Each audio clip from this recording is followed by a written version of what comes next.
Greetings everyone. Welcome to the second lecture of THU 101. In this lecture, we will be dealing with parts of speech. So what according to you is parts of speech? Parts of speech. It has three words wherein the two words, the first and the last, have a lot of significance, and because of that significance that these two words have is the entire clan of a certain words is known as parts of speech. So parts and speech. Now whenever we are conversing with somebody, that means we have a certain speech that is ready. Speech does not only mean that it is a debate or a declamation. Any group of paragraphs is known as speech. How do we make a paragraph? Using a lot of sentences. How do we make a sentence? Using a lot of words. So these words that are the essential part of any sentence is known as a part. And this particular small entity, which is part, now plays a very important role. And you must be wondering that why only 8 parts of speech are termed as parts of speech. So let us take the next slide and try to understand that why exactly do we call only those 8 parts as the parts of speech, and why not any other English component is treated as a part of speech. First, let us see as to what all things are kept under parts of speech. We have nouns, pronouns, verbs, prepositions, conjunctions, adjectives, adverbs and interjections. So these 8 components of the English grammar are kept under parts of speech. Now, why only these 8? That I will be explaining in the next slide. Let me quote 2 examples so that it is clear to you as to why only these 8 are termed as parts of speech. So let me take the first example that I've written. It says, Danny crossed the busy street and he enthusiastically yelled, "Hey!" to his friend. Now in this, we have a certain words. This is an entire sentence which is made up of certain words. So these certain words that we have in this particular sentence are certain words that are very important for the sentence to have a very clear meaning. To provide that clarity to a certain sentence, we have to have these parts as integral and essential parts. Now, the first word Danny is a name of a certain person. So this Danny becomes a noun. Crossed means there's an action involved, so that happens to be a verb. Busy street. So street is a noun again. What kind of a street was it? It was a busy street. So busy becomes an adjective, telling you about the quality of a certain noun. He, now we cannot use Danny every time. Therefore, we've replaced this Danny with a word which is he, depending upon what gender do we have here. Because Danny is a boy, therefore we've replaced that Danny with the pronoun he. So we have a pronoun. Enthusiastically. So enthusiastically is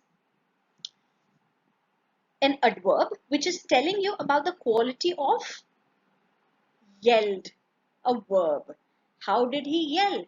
He yelled enthusiastically. So enthusiastically is a word that is telling you about a quality of a certain verb which is yelled here.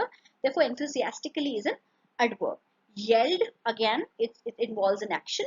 Therefore again it becomes a verb.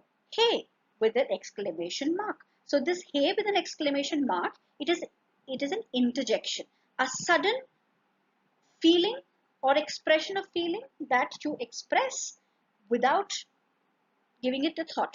So anything that comes to your mind and you express it, all of a sudden becomes an interjection, and it always will end using an exclamation mark. To is a preposition.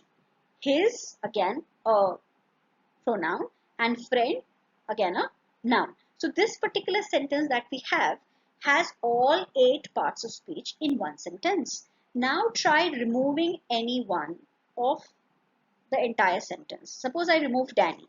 Crossed the busy street and he enthusiastically yelled, "Hey!" to his friend. Now who crossed the street? Who this he is? The meaning is not a very clear one. Therefore, This noun is something that is very important here in the sentence. Crossed Danny the busy street and he enthusiastically. Now it doesn't make any sense here because you have somehow missed as to what action was Danny performing at the time when he enthusiastically yelled. Likewise, in order to give you a clarity of what kind of a street was it, this word busy is important here. So adjective also has its own importance. Street, and of course I've left out and here. So and here is joining two sentences. Any word that is joining two sentences or clauses is known as a conjunction. So here if you remove and, then maybe you'll have to put a comma or something, but then yes, just to join these two clauses together we've used a conjunction. If you remove it without the usage of comma, it again, the sentence will not be a grammatically correct sentence. Now give it a thought. The moment I am removing any kind of part of speech from this particular sentence, the sentence is losing its meaning. But the moment I remove this the that is in between the crossed and the busy, the sentence will still have a meaning. Danny crossed busy street and he enthusiastically yelled, "Hey," to his friend. Now, the moment I've removed this the sentence still has a meaning. Though you're not in a way pointing out to a certain particular street here that was busy, but then yes, the sentence still would make a sense. Therefore, any other component is not kept as a part of speech, but these 8 components. Because without these 8 components, it is not a mandate and necessity that you have all 8 parts of speech together in any sentence. It is just to let you know that the moment you remove any part of speech from the sentence, that particular sentence will lose out on its meaning. Wherein if you remove any other component, you remove the article here, there is no drastic change in the meaning of the sentence. The sentence still makes the same kind of a meaning. Now, let's move on to the next example. The boy yelled, "Help!"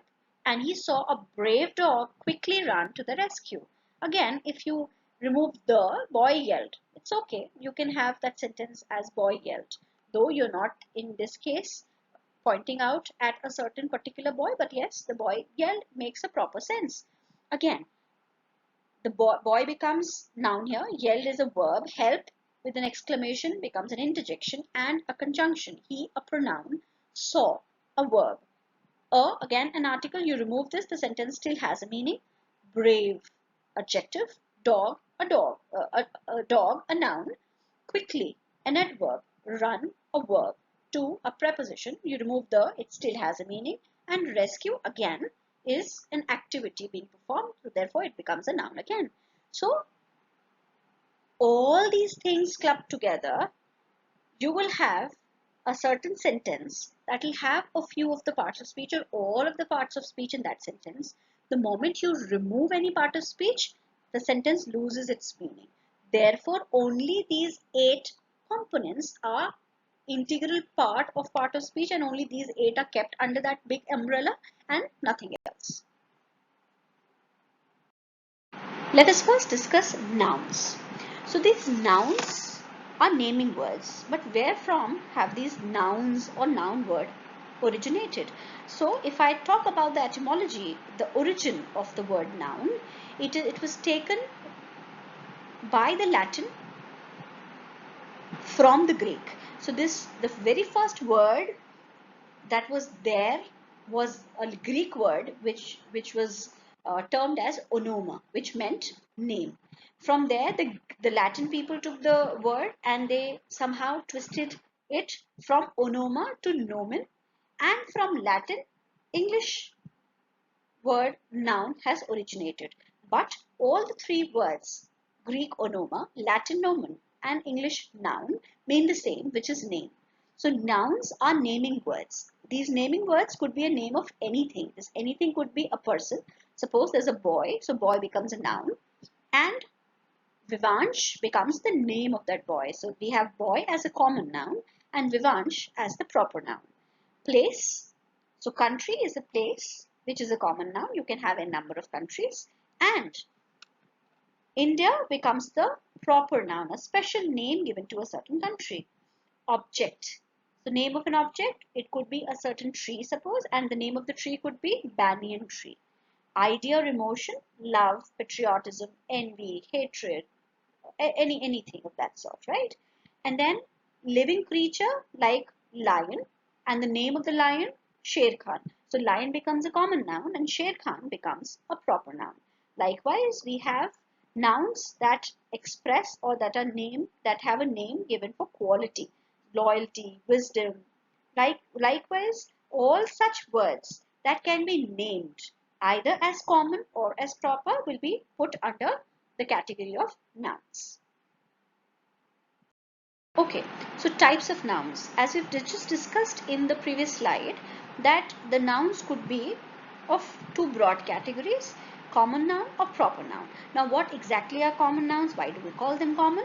And what are proper nouns? And why do we call them proper? Let us discuss these two important factors in the next slide. So, common nouns are nothing but the general names that are given to the things. Now, things could be a name. For example, a boy, a girl, a man, a woman, any. Place, country, city, classroom, home, coffee shop, anything. Living creature like animals or birds. Thing like coffee or juice. Idea like joy or peace. So all these things that have general names that are not at all particular or special are termed as common nouns.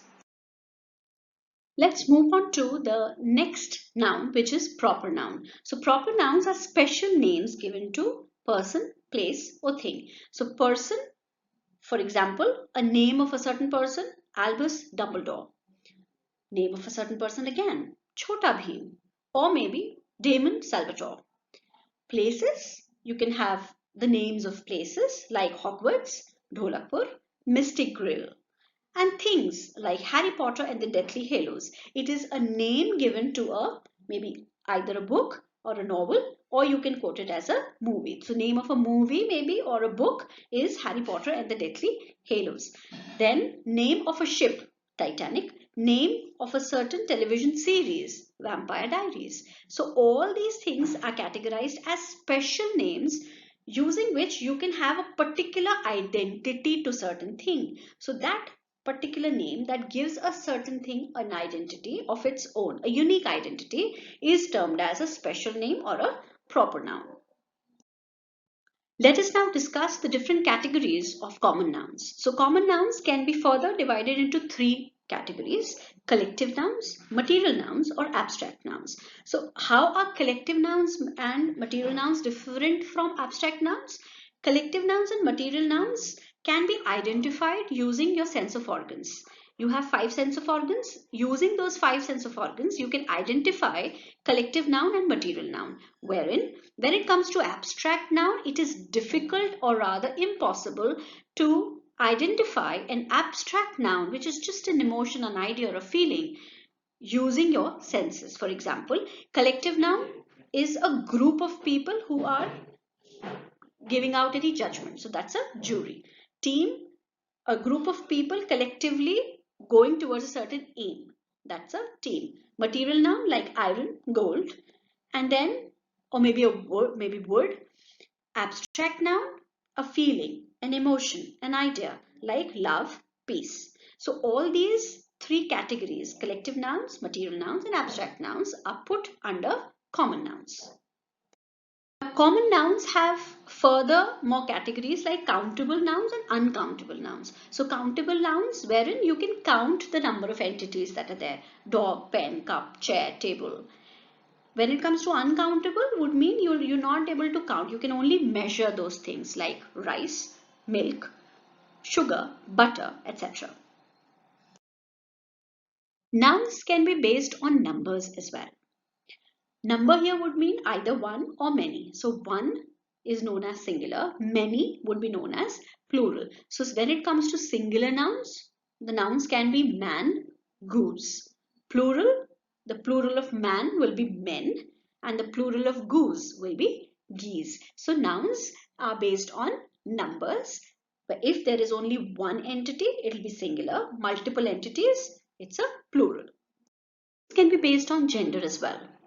We have 4 genders: masculine, feminine, neuter, and common. So masculine gender, wherein we have all the males. Feminine gender, wherein we have all the females. Neuter gender, wherein we have all the things that are non-living.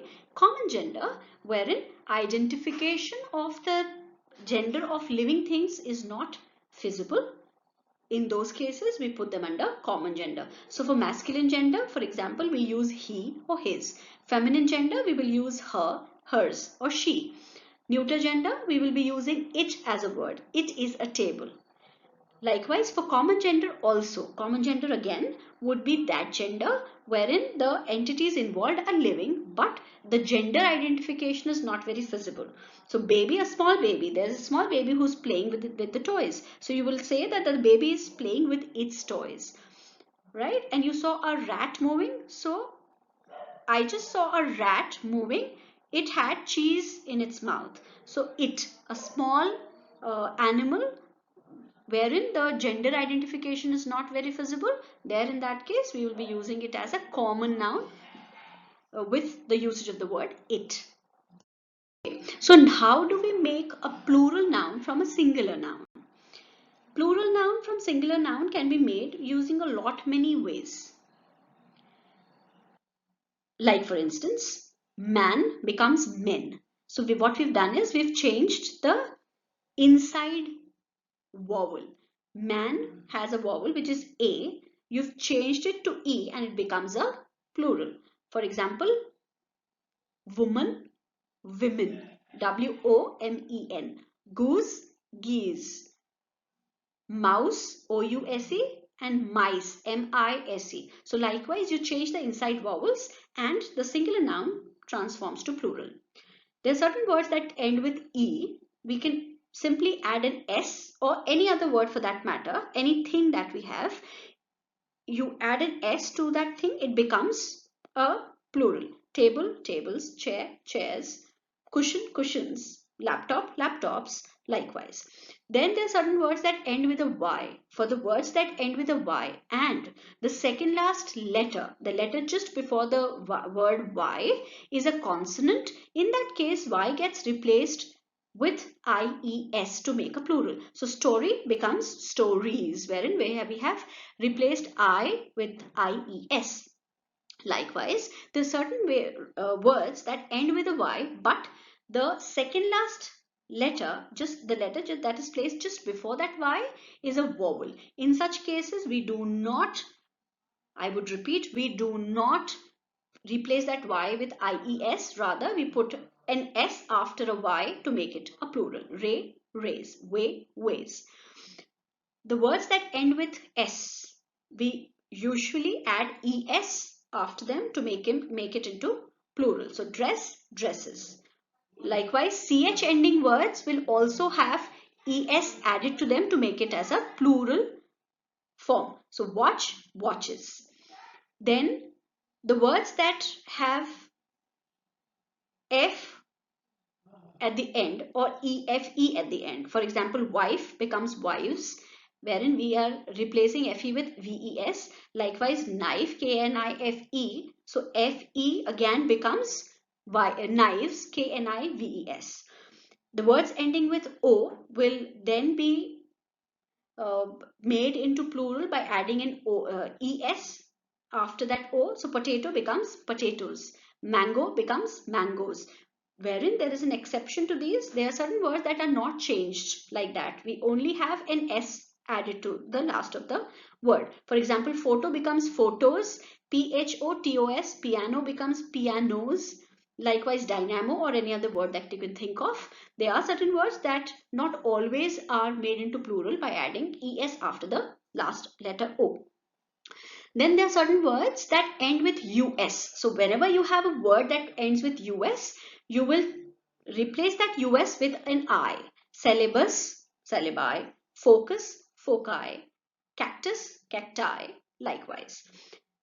The words that end with IS, we add ES again because the word is an S ending word. Therefore, after that, we will just change it. So axis, AXIS becomes AXES, axis. Analysis becomes analysis, SES. And then there are certain words that end with on. So we replace that on with na, or on is replaced with a at the end, so as to make it from singular to plural. Phenomenon becomes phenomena, and criterion becomes criteria when it comes to making singular from plural for such words. There are certain words or nouns that do not follow such rules. We have certain very different cases, like child becomes children. There is no certain rule why are we doing it, but then that is how it has been done. And then person is one, people are many. Then there are certain nouns that don't change at all. Sheep, for singular also is sheep, for plural also is sheep. Likewise fish. We do not have fishes. Fishes, there are many fishes in the aquarium would be an incorrect sentence. There are many fish in the aquarium. Cattle is always a cattle. Dare, we do not have a word by dares. Species, we do not have any word that is a species. It is species only, be that a singular entity or a plural. For both the categories, we use the same word. Series, again, is a series only for both. And scenery does not ever gets changed to sceneries. It is always a beautiful scenery or many beautiful scenery.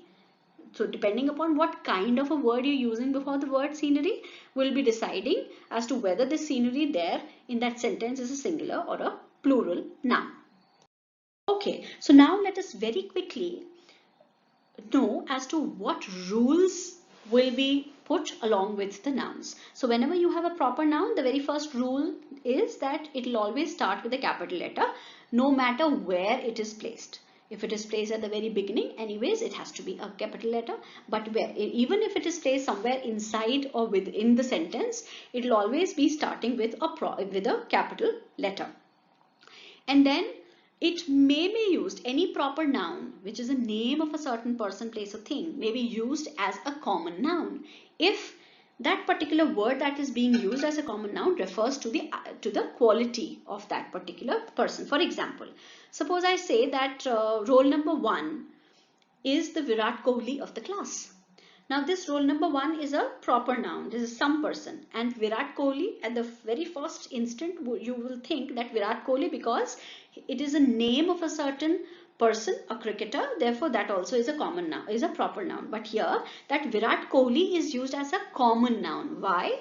We are not literally trying to say that roll number 1 is Virat Kohli. Rather, we are pointing out at the qualities or capabilities of that person who is named Virat Kohli. So what we're trying to say indirectly is that roll number 1 is a fantastic cricketer or is a very aggressive person. So either way around, you are directing or pointing towards the quality that the person by the name of Virat Kohli possesses. So if we are referring to the quality possessed by a certain person and quoting the name of that person, then in that case that name becomes a common noun and not a proper noun. For collective nouns as we discussed, maybe a jury, suppose. So jury, if I have a sentence that says jury gave dash decision, that would mean there was only one decision. So if all the members that were there as a part of the jury were unanimous for giving out any decision, they thought that yes, this is how it is. So everybody, if had the same opinion, in that case that jury will be treated as a singular entity. So we will frame a sentence saying that jury gave its decision. But on the contrary, if that collective noun, the same collective noun, suppose jury itself. So if that jury does not have a unanimous decision, there is a difference of opinion, in that case we will then be putting jury as a plural noun. For example, the jury were divided in opinions. So now here we will never put as jury was divided, because divide means you have two or more than two entities coming out of one. Therefore, now because it has diverged into many or two at least, therefore in such cases wherein we have difference of opinion, that collective noun is treated as a plural entity.